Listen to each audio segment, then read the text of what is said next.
재림 성도 여러분 안녕하십니까? 한 주일의 시간이 참 빠른 것 같습니다.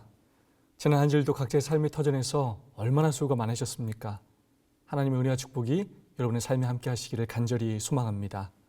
오늘도 함께 연구하는 교과의 말씀을 통해 하나님의 뜻을 깨닫고 우리의 마음이 새롭게 되기를 간절히 소망합니다.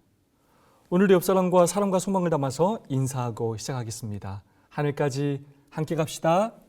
감사합니다. 오늘은 제6과를 살펴보겠습니다. 제목은 아브라함의 후손입니다. 우선 이번 주 함께 실천해 볼 TMI를 살펴보겠습니다. 장보기 어려운 이들을 도와주세요. 이웃 어르신들의 집수리를 도와주세요. 당신을 낳고 키워주신 부모님께 감사하세요. 전도는 좋은 관계를 맺는 것입니다. 왜냐하면 복음은 관계를 통해 전해지기 때문입니다. 삶을 나누는 좋은 관계가 유지될 때 말씀을 나눌 수 있는 기회를 얻게 되기 때문입니다. 이런 연구가 있습니다. 사람이 마음을 여는 단계가 1에서 10단계가 있다고 합니다. 그런데 좋은 관계를 맺을 때 적대에서 반대로, 반대에서 무관심으로, 무관심에서 호감으로, 호감에서 관심으로 마음이 열린다는 것입니다. 그래서 7까지 마음이 열릴 때 그 다음이 말씀이 들어갈 수 있는 기회를 얻게 된다는 것입니다. 그러므로 우리는 만나는 모든 사람에게 사랑과 친절로 대해야 합니다. 좋은 관계를 맺어야 합니다. 말 한마디, 행동 하나하나 상대방을 이해하고 배려하며 그런 마음으로 사귈 때, 그런 좋은 관계를 맺을 때 상대방의 마음이 열리고 우리를 신뢰할 수 있게 되고, 그래서 그들의 삶에 영적인 도움이 필요하게 될 때 우리의 도움을 필요로 여기게 되고 바로 그때 우리는 복음을 전할 수 있게 되는 것입니다. 오늘 우리의 문제는 우리에게 전도할 사람이 주변에 없는 것이 아니라 우리가 주변 사람들과 좋은 관계를 맺지 않고 살아가는 데 있습니다. 개인적이고 이기적인 우리의 삶에 있습니다. 우리의 시간과 재물과 애정을 투자함으로 매일 내가 만나는 사람들과 좋은 관계를 맺어야 합니다. 우리가 매일 만나는 모든 사람들과 좋은 관계를 맺음으로 우리의 모든 삶을 통해 복음을 전할 수 있는 기회를 얻게 되기를 간절히 소망합니다. 6과 기억들 말씀 함께 봉독하겠습니다.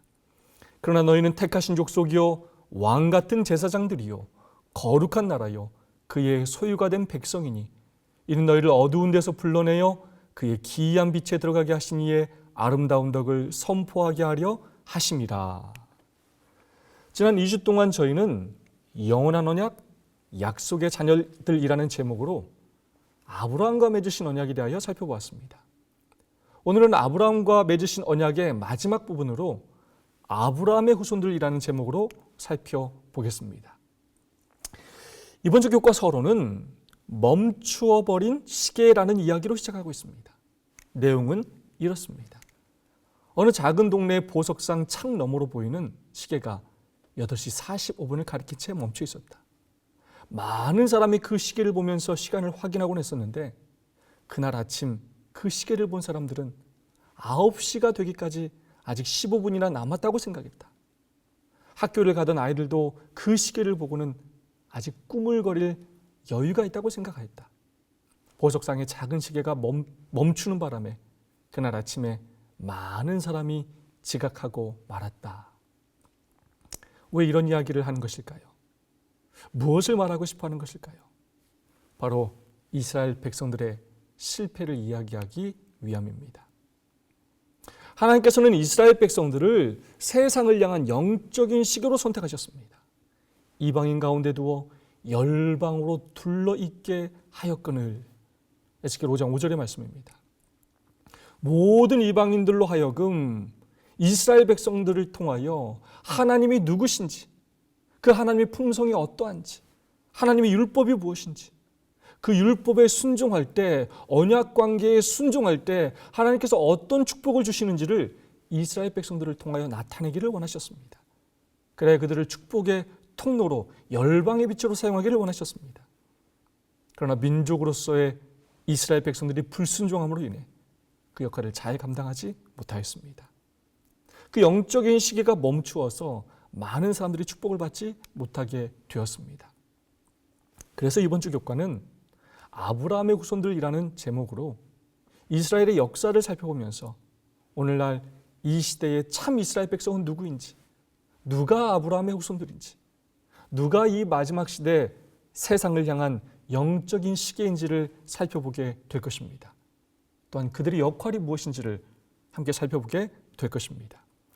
일요일 소지입니다. 만민 중에서. 신명기 7장 6절의 말씀입니다. 너는 여호와 내 하나님의 성민이라. 내 하나님 여호와께서 지상 만민 중에서 너를 자기 기업의 백성으로 택하셨나니. 하나님의 거룩한 백성이라는 것입니다. 지상의 많은 사람들 중에서 이스라엘을 자기 기업의 백성으로 삼으셨다는 것입니다. 여기서 이 기업의 백성이라는 말은 세귤라라는 말로 값진 재산, 특별한 보물이라는 그런 의미를 가지고 있습니다. 하나님께서 이스라엘을 값진 재산으로 특별한 보물로 구별하셨다는 것입니다. 왜? 왜 하필 많고 많은 백성 중에 이스라엘 백성을 택하셨을까요? 그 이유를 신명기 7장 7절로 8절은 이렇게 말하고 있습니다. 여호와께서 너희를 기뻐하시고 너희를 택하심은 너희가 다른 민족보다 수요가 많은 연고가 아니라 너희는 모든 민족 중에서 가장 적으니라. 여호와께서 다만 너희를 사랑하심을 인하여 또 너희 열조에게 하신 맹세를 지키게 하심을 인하여 자기의 권능의 손으로 너희를 인도하여 내시되 너희를 그 종되었던 집에서 애굽 왕 바로의 손에서 속량하셨나니. 다른 민족보다 수요가 많아서가 아니라는 것입니다. 오히려 너희는 수가 적지 않느냐? 너희가 잘나서가 아니다. 다만 너희를 사랑하기 때문이다. 너희 열조에게 하신 맹세를 지키려 하심이다 라고 말씀하고 계십니다. 그럼 한편으로 이렇게 생각할 수 있습니다. 하나님은 이스라엘만 사랑하시는가? 그렇지 않습니다. 그렇다면 왜 이스라엘 백성을 구별된 백성으로 선택하셨는가? 교과의 저자는 이렇게 말하고 있습니다. 교과 80페이지의 말씀입니다. 여호와께서는 왜 이스라엘을 택하셨는가? 우리는 그 이유를 다 설명할 수 없다. 이스라엘은 위대한 문화나 명성을 누리지 못한 소수민족에 불과했다. 그들이 이러한 선택을 받을 만한 특별한 개인적 자질들을 갖추고 있던 것도 아니었다. 선택은 오로지 하나님의 주권에 의한 것이었다. 그 선택은 다만 하나님의 사랑의 신비에 달려 있었다. 이스라엘이 선택된 것은 그들을 위한 여호와의 사랑 덕분이었다. 그들을 선택하심으로 그들의 조상들에게 하신 약속을 이루셨다. 그 선택은 하나님의 주권에 의한 것이라는 것입니다. 그 선택은 하나님의 사랑의 신비에 달려있다는 것입니다. 여기서 우리는 왜라는 정확한 이유를 알 수가 없습니다. 그것은 하나님의 선택이기 때문입니다. 왜 많은 사람 중에 아브라함이었는가? 왜 이스라엘 백성인가? 우리는 정확히 알 수는 없습니다.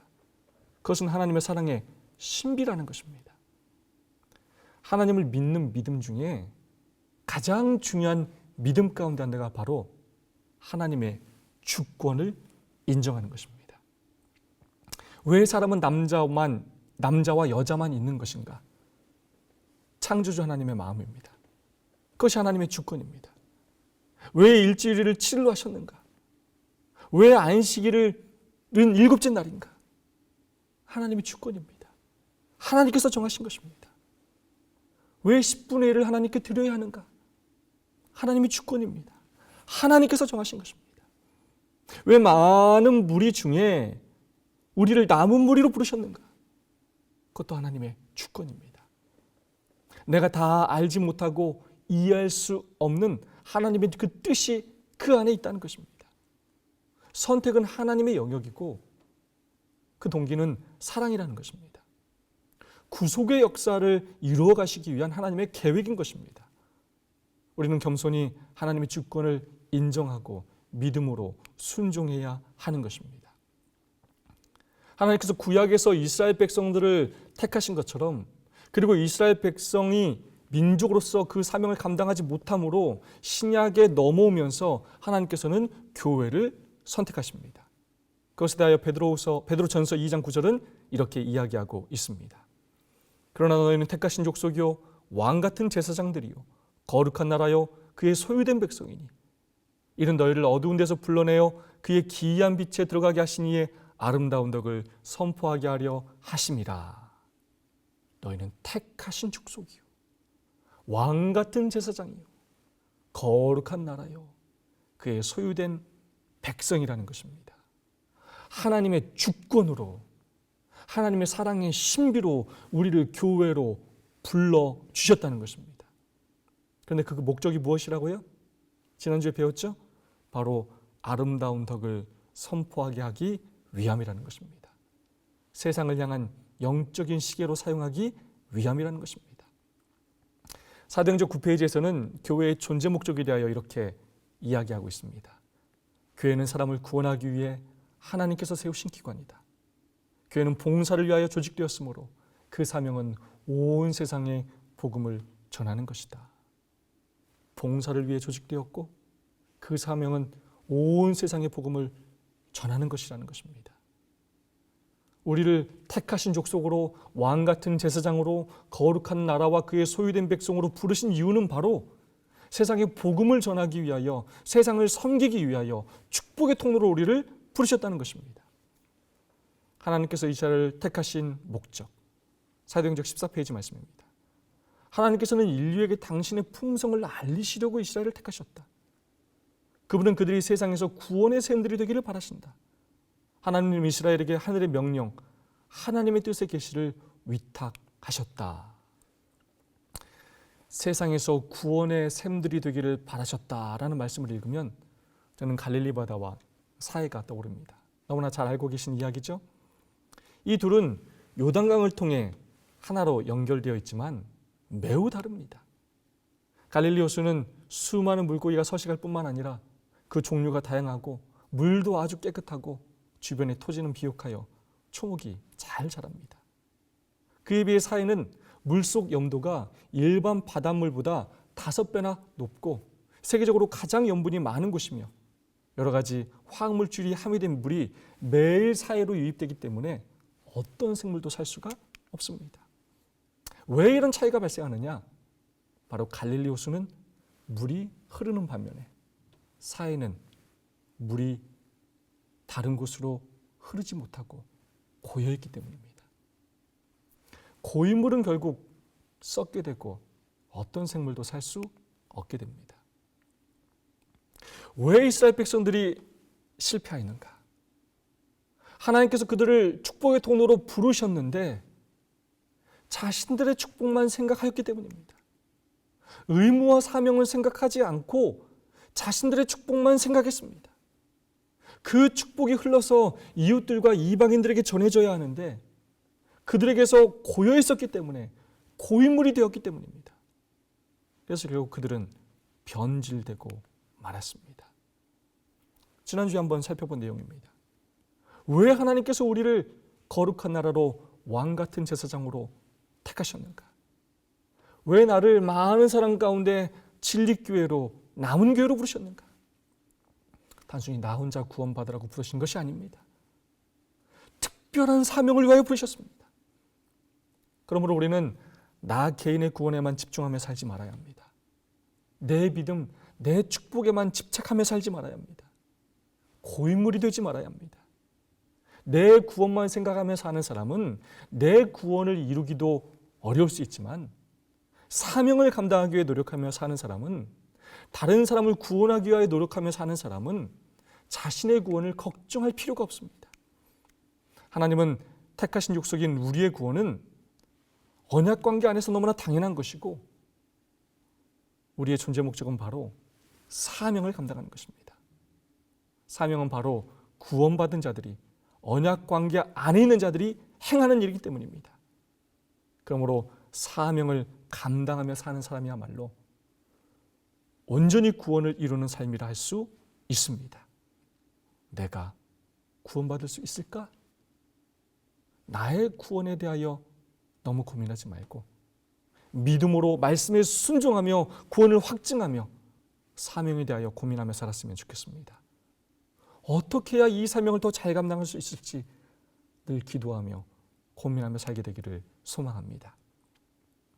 우리는 축복의 통로입니다. 오늘 우리를 통하여 하나님의 축복이 교회와 이웃들에게 전해질 수 있기를 간절히 소망합니다.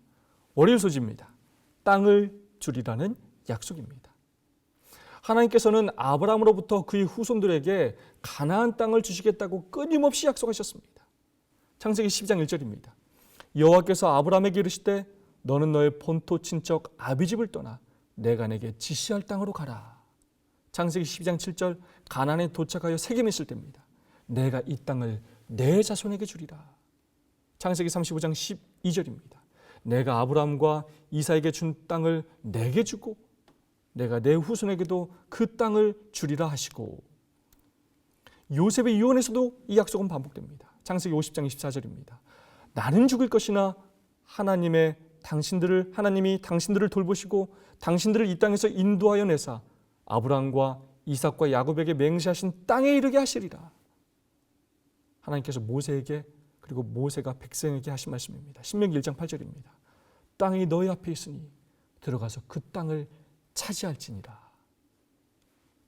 하나님께서 여호수아에게 하신 약속입니다.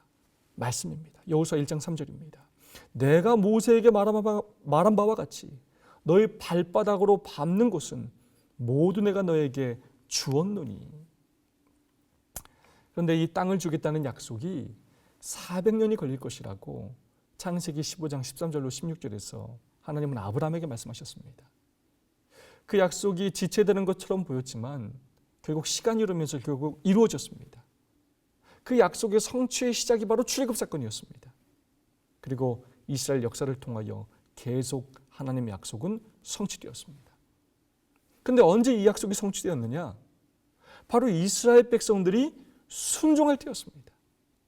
하나님은 모든 가나안 민족들을 즉각적으로 말살하겠다고 약속하지 않으시고 서서히 멸하시겠다고 하셨습니다. 그들이 가나안 땅에 갔을 때 여전히 가나안 땅에는 이방 민족들이 머물러 있었지만 그들이 그 약속을 믿고 믿음으로 순종할 때 그 약속은 이루어졌습니다. 이방 민족들을 이기게 하시고 그 땅을 차지하게 하셨습니다. 여러 번 살펴본 주제입니다. 하나님의 언약은 무조건적인가? 묻지도 따지지도 않고 오케이인가? 무조건 축복을 주시는가? 하나님은 은혜의 하나님이시니까 묻지도 따지지도 않고 무조건 구원을 주시는가? 성경이 그렇게 말하고 있습니까? 절대로 그렇게 말하고 있지 않습니다. 그런 것을 사랑이라고 성경은 이야기하고 있지 않습니다.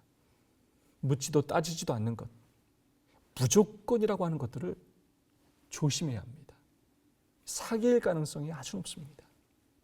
귀하고 가치 있는 것일수록 잘 따져봐야 합니다. 신명기 28장은 축복과 저주의 장입니다.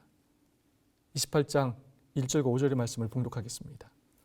내가 내 하나님 여호와의 말씀을 삼가 듣고 내가 오늘날 내게 명하는 그 모든 명령을 지켜 행하면 내 하나님 여호와께서 너를 세계 모든 민족 위에 뛰어나게 하실 것이라.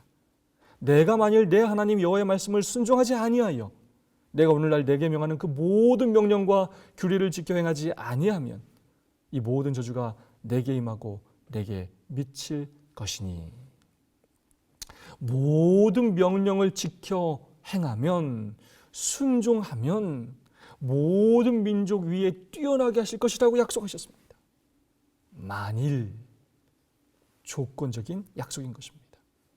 그리고 만약 순종하지 않으면, 그 명령과 규례를 지키지 않으면 저주가 내게 미칠 것이라고 말씀하셨습니다.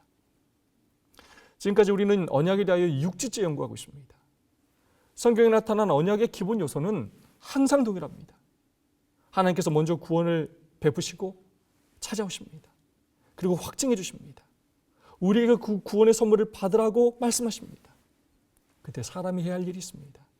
하나님은 절대로 강제로 억지로 그것을 주시지 않습니다.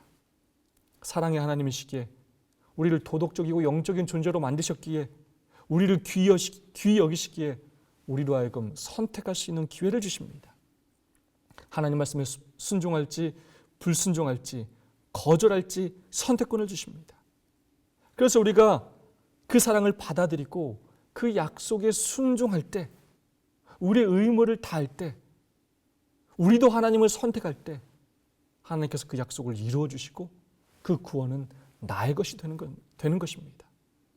반드시 사람의 편에서 해야 할 일이 있다는 것입니다. 교과 82페이지의 말씀입니다. 땅에 관한 모든 약속에도 불구하고 땅을 주리라는 약속에는 조건이 있었다. 그것들은 언약의 일부로 주어졌다. 이스라엘은 자신들이 수행해야 할 몫을 가지고 있었다. 만약 그렇게 하지 않는다면 약속은 무효화될 것이었다. 이스라엘 백성들이 수행해야 할 몫을 가지고 있었다는 것입니다. 노아가 순종하여 방주를 지은 것처럼, 방주에 들어간 것처럼, 아브라함이 갈 바를 알지 못했지만 순종하여 나아간 것처럼 순종하지 않으면 그 약속은 이루어질 수가 없다는 것입니다. 순종이냐 불순종이냐, 결국 선택은 우리의 몫인 것입니다. 하나님은 당신의 은혜와 사랑으로, 그리고 당신의 신실함으로 당신이 하셔야 할 모든 일을 다 하셨습니다. 그리고 우리가 순종함으로 그 축복을 얻기를 원하십니다. 오늘도 선택은 결국 우리의 몫인 것입니다. 시편 37편은 땅에 관한 약속들로 가득 차 있습니다. 여호와를 바라고 그의 도를 지키라. 그러면 내가 땅을 차지하게 하실 것이라. 악인은 끊어질 때에 내가 똑똑히 보리로다. 이 땅에 관한 약속은 아브라함과 이스라엘 백성에게만 주신 약속이 아닙니다. 마침내 하늘 가나안을 차지하게 될 아브라함의 후손들에게도 주신 약속입니다. 이 약속의 원칙 또한 동일합니다. 마침내 누가 하늘 가나안에 들어가게 되느냐, 그 땅을 차지하게 되느냐, 바로 여호와를 바라고 그의 도를 지키는, 계명을 지키는 사람들이라는 것입니다.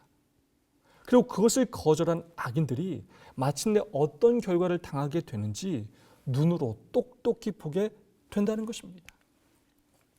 화해서지입니다. 이스라엘과 언약이라는 제목입니다. 에레미야 11장 8절입니다. 그들이 순종하지 아니하며 귀를 기울이지도 아니하고 각각 그 악한 마음에 완악한 대로 행하였으므로 내가 그들에게 행하라 명령하였어도 그들이 행하지 아니한 이 언약의 모든 규정대로 그들에게 이루게 하였느니라 하라. 하나님은 약속한 대로 이루시는 신실하신 분이십니다. 그런데 하나님의 약속에는 축복만 있는 것이 아닙니다. 그것을 거절했을 때는 마땅히 축복과 생명과 반대되는 자연스러운 결과가 따라옵니다.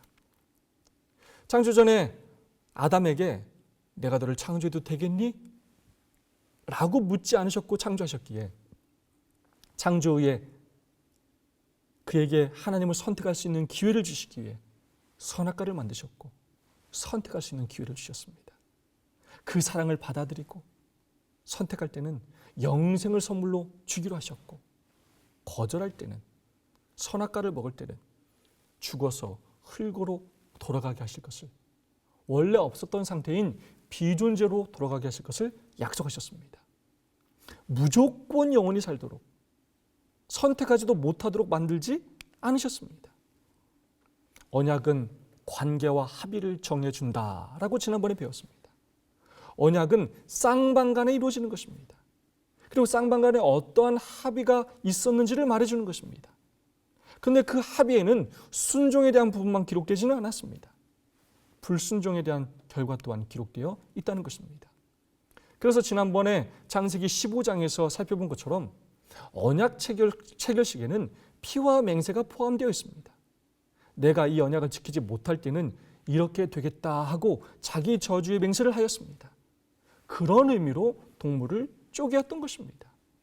내가 만약 언약을 지키지 못한다면 저 제단 위의 짐승처럼 쪼개져 죽을 것이다. 내가 만약 언약을 지키지 못하면 나와 내 아내와 자녀들이 질병에 걸릴 것이고 전쟁에서 패하여 내 시체는 공중의 새와 들짐승의 밥이 될 것이고 나의 밭과 땅은 가뭄과 기근으로 황폐할 것이다. 내가 언약을 지키지 않을 때 이렇게 될 것이다. 내가 이 언약에 목숨을 걸겠다라는 그런 맹세를 하고 있는 것입니다. 그리고 불순종할 때 그에 합당한 결과를 질 것이다라는 내용이 담겨 있는 것입니다. 그런 의미에서 언약 관계는 양날의 검과 같습니다. 책임이 축복이 클수록 책임도 큰 것입니다. 순종할 때는 큰 축복을 받지만 그 관계가 유지되지 못할 때는 큰 상처를 얻게 되는 것입니다. 언약의 표징인 안식일이라는 날이 그렇습니다. 또 부부 관계가 그렇습니다. 하나님의 뜻대로 그 관계가 유지되면 가장 행복하지만 그렇지 못할 때는 가장 큰 불행을 경험하게 되는 것입니다. 축복이 클수록 책임과 의무가 크다는 사실을 기억해야 합니다. 요즘 아침에 읽는 성경 통독 범위인데요, 유다왕 므낫세에 대한 기록에 나오는 내용입니다. 만일 이스라엘이 나의 모든 명령과 나의 종 모세의 명한 모든 율법을 지켜 행하면 내가 그들의 발로 다시는 그 열조에게 준 땅에서 떠나 유리하지 않게 하리라 하셨으나 이 백성이 듣지 아니하고 므낫세의 꾀임을 받고 악을 행한 것이 여호와께서 이스라엘 자손 앞에서 멸하신 열방보다 더욱 심하였더라. 이스라엘 백성들의 불순종의 역사를 말해주고 있습니다. 악을 행했는데 오히려 다른 이방 민족보다도 훨씬 더 심했다는 것입니다. 특별한 백성으로 선택하셨는데 이 사명은커녕 밥값도 못하고 더 큰 악을 행했다는 것입니다. 그런 이스라엘 백성들의 역사를 요약하자면 바로 이렇습니다. 하나님께 반역하고 그래서 하나님께 심판을 받고 그제서야 회개하고 잠시 순종하다가 또 시간이 지나면 또 하나님을 잃어버리고 반역을 하고 계속해서 이런 패턴으로 이스라엘 역사는 진행되었습니다.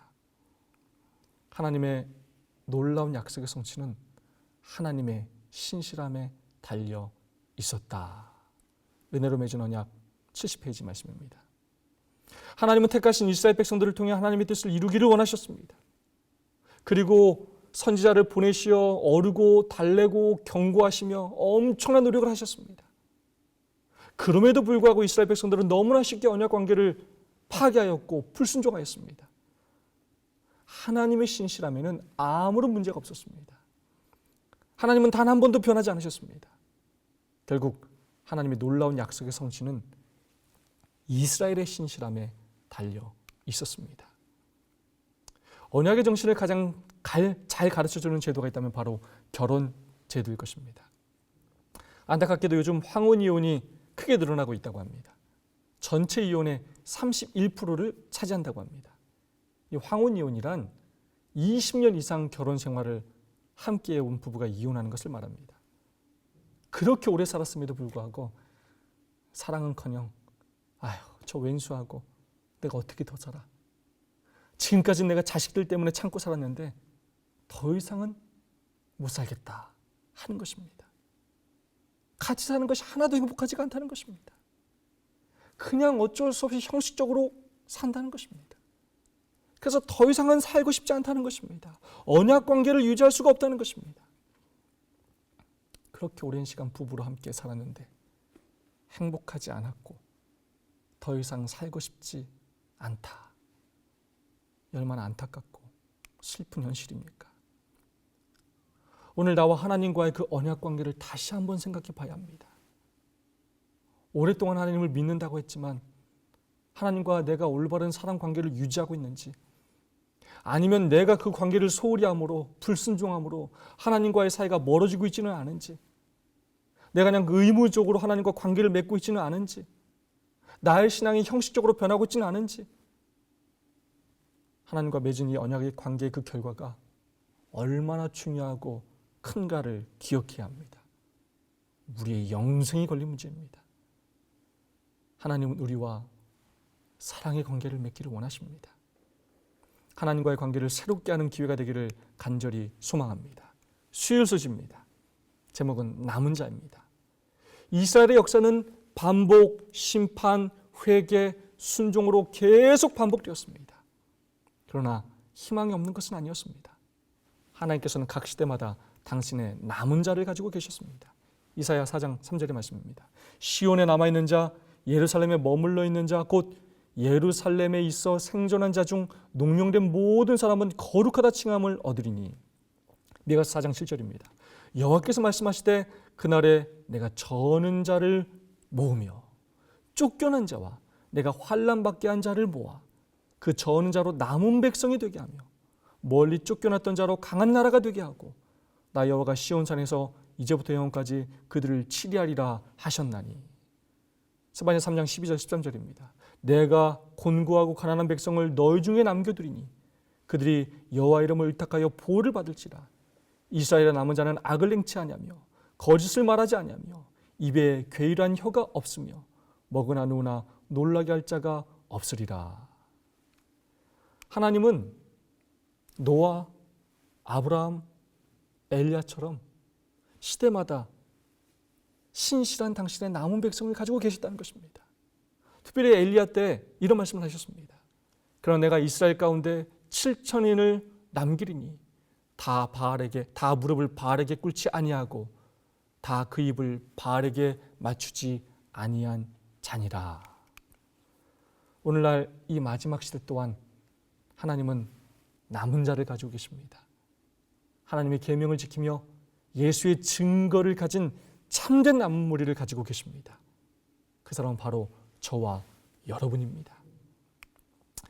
비록 이스라엘 전체로서는 언약에 실패했으나 소수의 남은 무리들은 끝까지 언약에 충실하였다. 하나님께서는 그들을 통해 언약을 성취하신다. 오늘 저와 여러분이 끝까지 언약에 충실한 남은 무리가 되기를 간절히 소망합니다. 목요일 소지입니다. 제목은 영적 이스라엘입니다. 갈라디아서 3장 26절로 29절의 말씀입니다.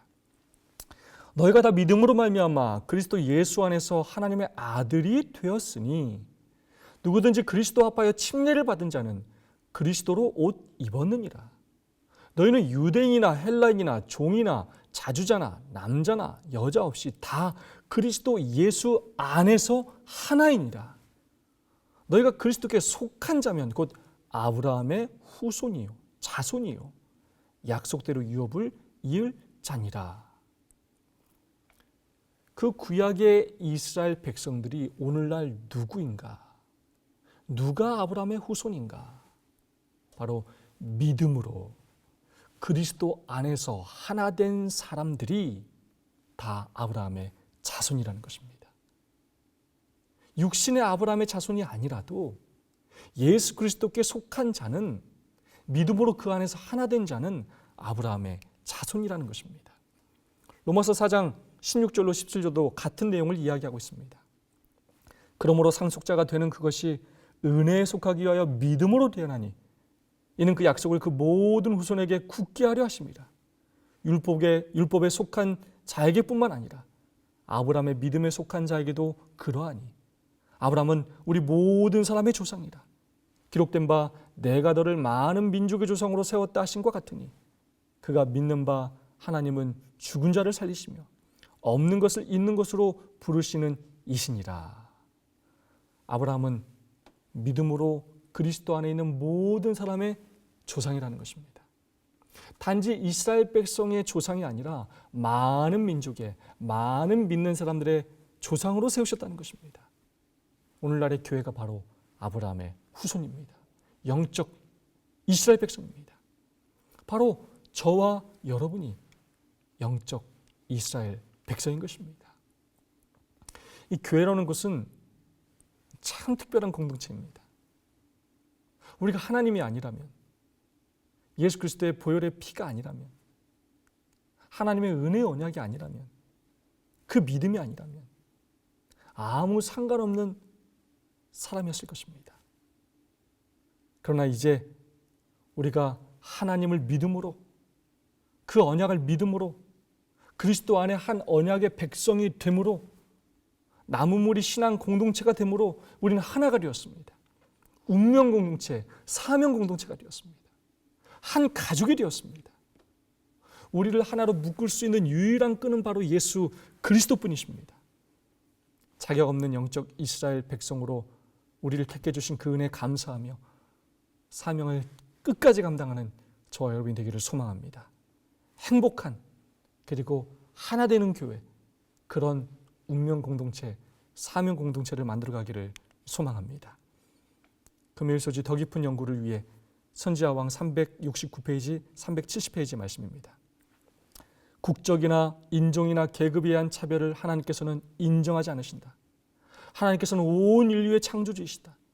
모든 사람은 창조에 의하여 한 가족이 되었고 구속을 통하여 하나가 되었다. 그리스도께서는 모든 분리의 장벽을 헐어버리시고 성전마당의 모든 칸막이들을 열어 젖혀서 모든 영혼들로 하여금 자유로이 하나님께 나아갈 수 있게 하기 위하여 오셨다. 그리스도 안에서는 유대인이나 헬라인이나 종이나 자유자나 차별이 없다. 하나님의 창조와 구속으로 우리는 하나님의 것이 되었고 언약 백성이 되었습니다. 그래서 우리는 믿음 안에서 한 가족이 되었습니다. 하나님께서 우리를 차별하지 않으시고 찾아오시어 거룩한 백성으로 구별하시고 가족 삼아 주신 것처럼 우리도 주변에 있는 우리 이웃들을 차별하지 않고 무시하고 외면하지 않고 먼저 찾아가서 그들과 좋은 관계를 맺으며 그들에게 복음을 전함으로 그들이 하나님 앞에 나올 수 있는 축복의 통로로 살았으면 좋겠습니다. 최근에 가슴 아프고 안타까운 기사를 보았습니다.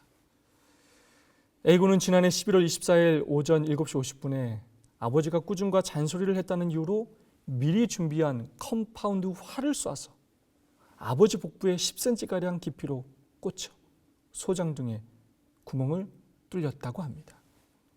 A군은 망치를 들고 도망가는 아버지를 쫓아가다가 유리창을 깨뜨리기도 한 것으로 알려졌습니다. 어떻게 이런 일을 할 수가 있을까요? 아들이 아버지를 죽이려 한 것입니다. 다행히 A군의 아버지는 봉합수술 후에 일상생활에 지장이 없을 정도로 건강을 회복한 상태라고 합니다. 법원에서는 17살인 A군에게 징역 2년 6개월에 집행유예 3년을 선고했습니다. 또 80시간의 심리치료 강의를 명했다고 합니다. 재판부는 A군은 정신질환 등으로 학교에서 교우관계가 원활하지 못했던 것으로 보인다며 고등학교 자퇴 후 집에서 홀로 지내는 시간이 많아지며 정신적 문제가 심해진 듯하다고 판단했다고 합니다. 제가 이 기사에 감동을 받은 것은 그 아버지 때문입니다. 아버지가 어떻게 했느냐? 아버지는 그 아들의 선처를 호소하며 이렇게 탄원했다고 합니다. 이 사건 전 극도로 불안정한 정신 상태에 있다는 신호가 있었음에도 적절한 도움이나 치료를 받지 못했다며 부모로서 제대로 돌보지 못한 점을 자책하며 다 내 잘못이라고 탄원했다고 합니다. 제발 용서해달라고 탄원했다는 것입니다. 자신을 죽이려 한 그 아들을 용서하기 위해 탄원하는 그 아버지의 모습에서 저는 예수님의 모습을 보게 되었습니다. 반복적으로 언약을 배반하고 돌아서는 하나님을 믿지 않는 사람들보다 더 큰 악을 행하는 그 이스라엘 백성들을 포기하지 않으시고 끊임없이 찾아오시어 그들을 구원하시기 위해 노력하신 하나님의 모습을 보게 되었습니다. 십자가에서 자신을 죽이려 하는 죄인들을 향해, 자녀들을 향해 저의 죄를 사해달라고, 자기 하는 것을 알지 못하기 때문이라고 하나님께 탄원하시는 예수님의 모습을 보게 되었습니다. 어떻게 해서든지 우리를 구원하시기 위해 죄로 망가진 우리를 당신의 새 사람으로 만드시기 위해, 우리에게 새로운 생명을 주시기 위해 애쓰시며 지금도 하늘 지성소에서 우리를 위해 탄원하시는 예수님의 모습을 보게 되었습니다. 어버이날과 함께하는 안식일입니다. 우리 엄마께서 이런 말씀을 하셨습니다. 꽃으로 퉁칠 생각하지 마라. 오늘 우리의 참된 부모님이신 하나님께 안식일에 교회 오는 것으로, 헌금 드리는 것으로 그렇게 퉁치지 않았으면 좋겠습니다. 정말 하나님께서 원하시는 것은 우리의 하나님이 되시고 우리가 당신의 백성이 되는 것입니다. 정말 우리와 사랑의 관계를 맺기를 원하시는 것입니다. 우리에게 새로운 삶과 생명을 주시는 것입니다. 우리를 이 세상의 축복의 통로로 사용하시는 것입니다. 나를 선택하시고 영적 이스라엘 삼아주신 하나님과 사랑의 교제를 나누며 온 마음을 다해 감사를 표현하고 사랑을 고백하는 안식일이요, 하나님을 기쁘시게 하는 어버이날이 되기를 간절히 바라면서 제6과 교과 공부를 마치겠습니다. 감사합니다.